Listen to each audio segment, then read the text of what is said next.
Hello students, I am Dr. Yasha Tal from ABES Engineering College, Ghaziabad.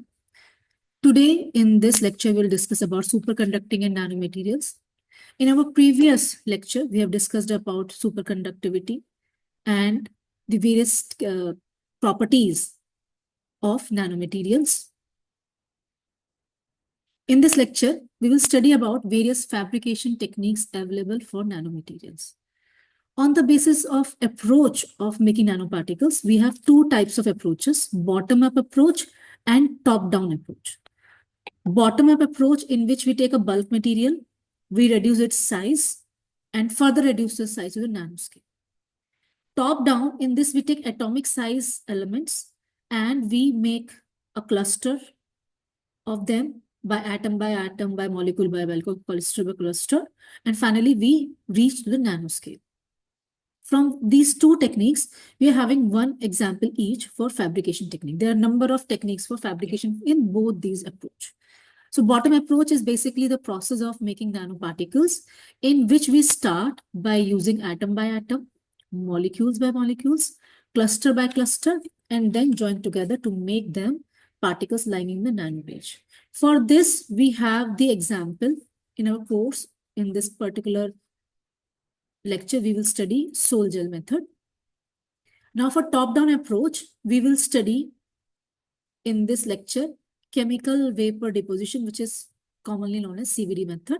So top-down is an approach in the process of making nanoparticles in which bulk materials are taken and then dimensions are marked on them and they are converted into nanoparticles by breaking them.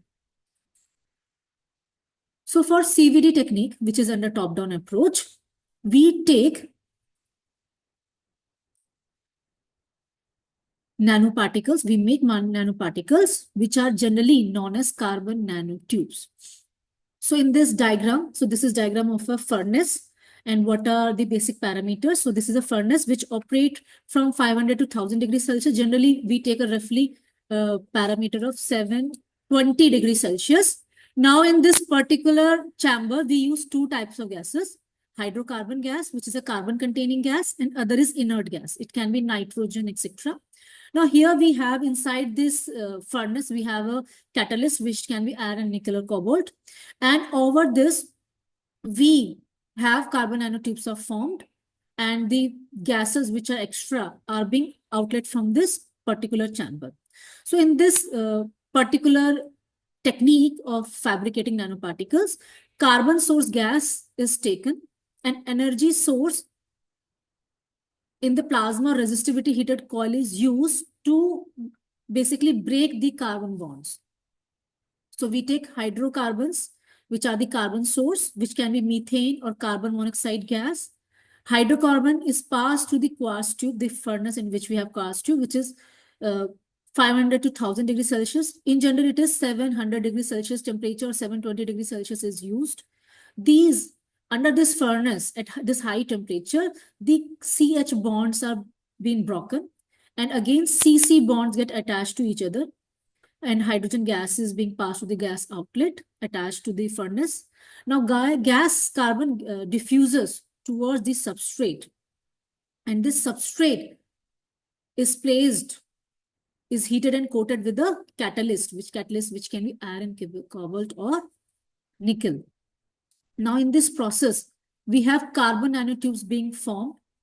There are two types of carbon nanotubes, multi-walled carbon nanotubes and single-walled carbon nanotubes.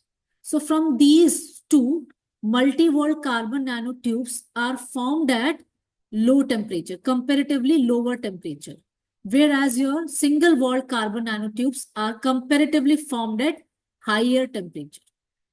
So multi-walled carbon nanotubes are of this type. So this is one carbon nanotube. Inside this, we have second layer of carbon nanotube. Further, we have one more layer. So there can be n number of carbon nanotubes. So that's why it's called multi-walled carbon nanotube. Whereas your single-walled nanotube is simply this type of structure. You have just one. So definitely single-walled carbon nanotubes are formed at higher temperature.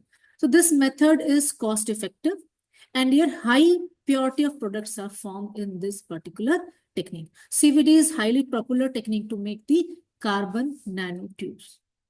Second method to fabricate nanomaterials is sol gel method. So this method is based upon bottom-up approach, as we discussed in the lecture.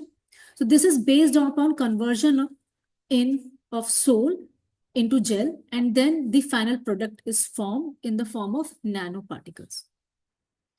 So this method is used for synthesis of composite nanoparticles, ceramic nanoparticles or powder, etc.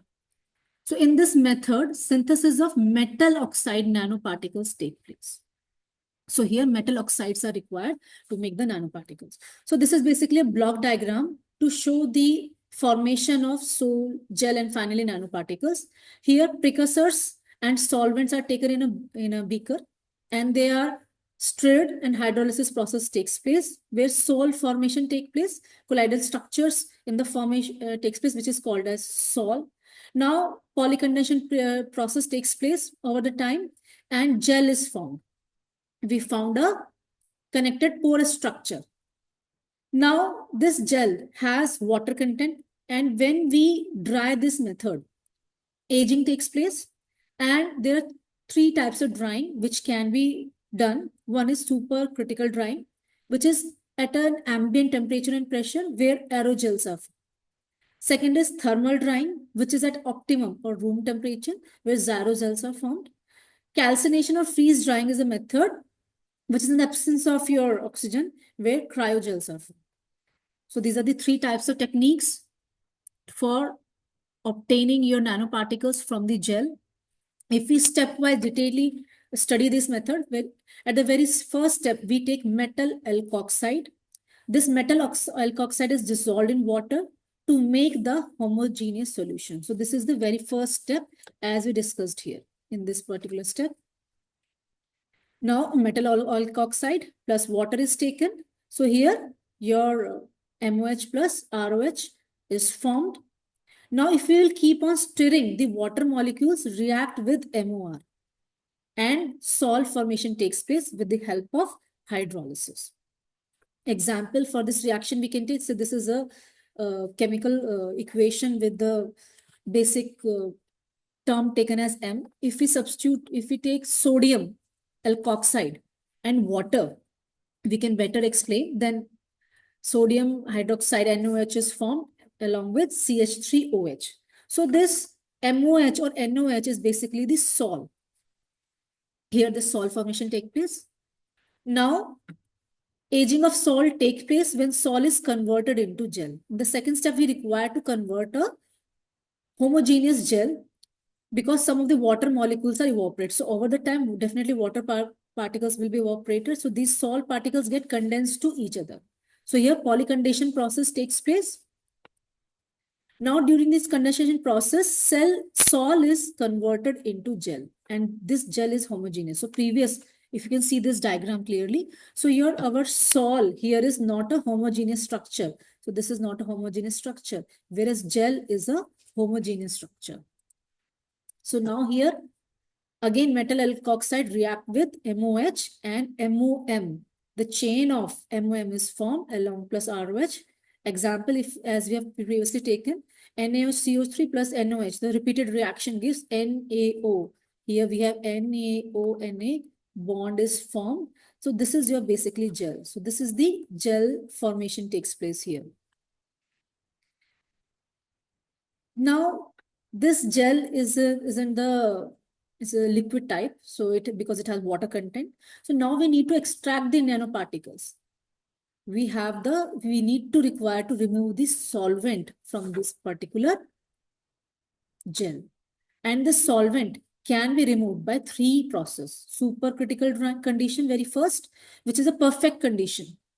So this is done at critical temperature and critical pressure. But as we require certain conditions, so this method is not economical. In this method, morphology remains same. It is excellent. And we have aerogels are being formed. Now, as this method is not economical, so this is used in generally research institutes, and this is not for commercial use. Second technique is thermal evaporation. So this is done at room temperature.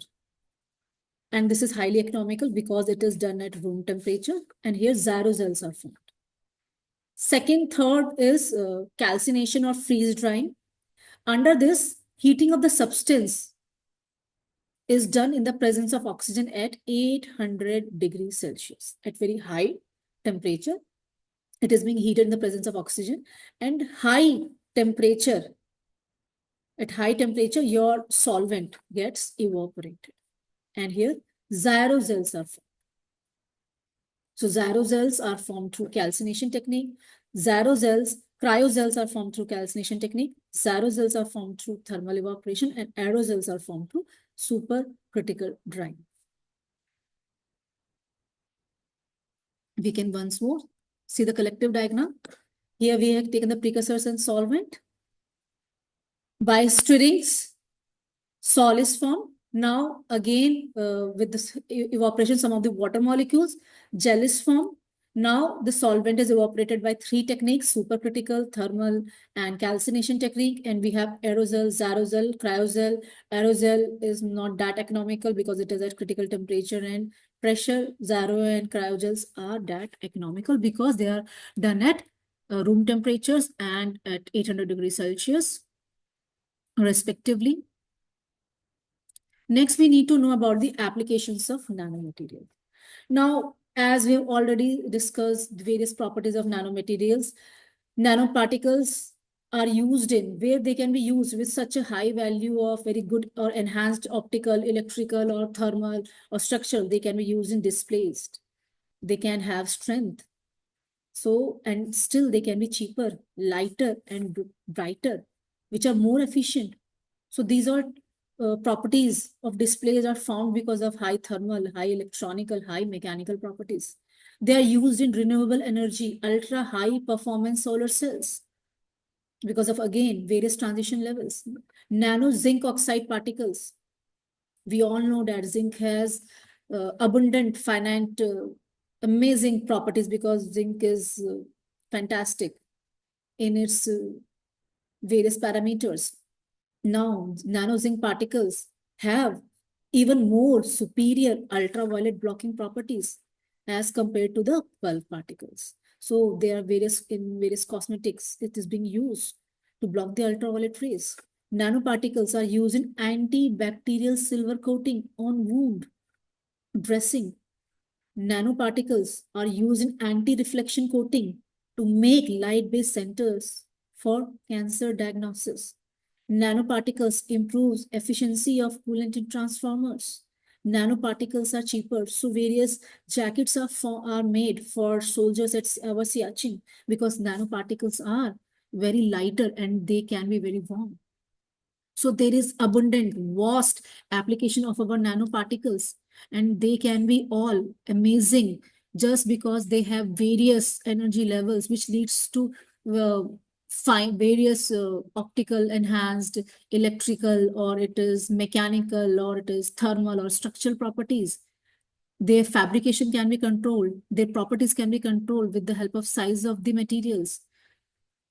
Still, there is a lot of work going on nanomaterials. We all can explore these all properties and application of nanomaterials and nanotechnology. The references for this particular lecture is taken from two master books, Arthur Weiser and SOP Leis, and various research content is taken for explaining the topics discussed here. These are furthermore links taken from various resources.